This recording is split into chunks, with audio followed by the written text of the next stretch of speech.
Hello, it's Somno Secrets, the lake of forgotten memories. Have you ever walked through a dream and come across a still, silent lake? Not just any lake, but one that seems to shimmer with something more than water, something ancient, something forgotten. In dreams, lakes often represent the unconscious mind, and when the surface is calm, it may suggest hidden truths lying just beneath. But when the lake is named the lake of forgotten memories, we are drawn into something far deeper. A space where lost pieces of ourselves wait patiently to be remembered. In dreams like this, the lake is not a physical place. It's a mirror, a gateway, a symbol of the parts of our past that we've pushed away, memories that were too painful, too confusing, or simply inconvenient. They didn't vanish, they sank. And now, the dream invites us to peer beneath the surface. One woman once shared a dream of standing at the edge of a mist-covered lake. The water was dark, and small objects floated just below the surface, an old photograph, a child's toy,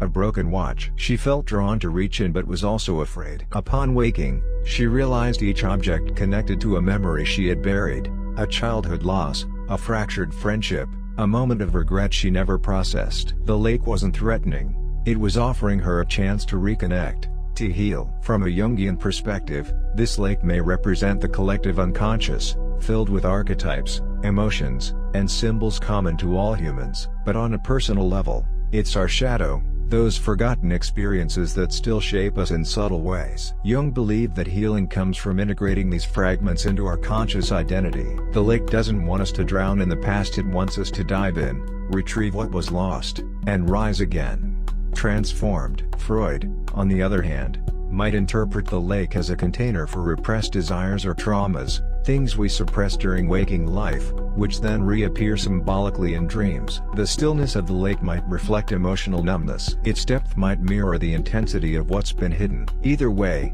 both perspectives agree, what we bury, dreams remember. In ancient mythology, lakes were often portals. In Celtic tradition, lakes were said to hide magical realms and forgotten truths. In Japanese folklore, spirits are believed to reside in natural bodies of water, especially lakes that never fully reveal their bottom. Even in modern stories, like the tale of the Lady of the Lake in Arthurian legend, the water becomes a keeper of secrets, waiting for the right moment to return them. One man dreamed of swimming alone in a vast lake with no shore in sight. The sky above was gray, and the water felt endless. He later shared that he'd been struggling with direction in his life, recently divorced, disconnected from his career, unsure of who he was. The lake, he felt, represented his uncertainty, but within the dream, he noticed a faint glow below him. He dove toward it and woke up before reaching it. That moment became symbolic. He started journaling, meditating, and eventually found clarity. The dream didn't offer answers, it sparked a search for them. In today's chaotic world,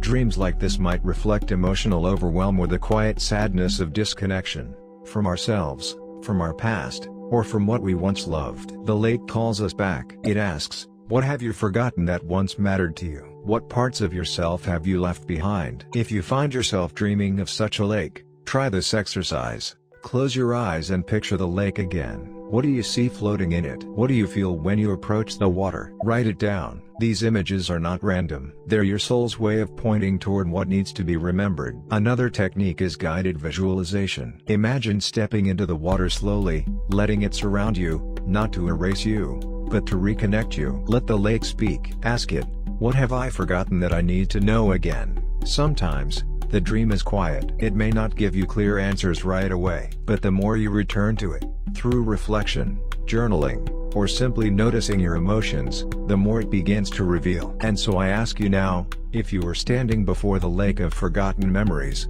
what would you see just beneath the surface? A face? A word? A feeling long buried? Would you reach in? Or would you walk away? Dreams are not meaningless. They are messengers. When the lake calls, listen. What we forget does not disappear. It waits.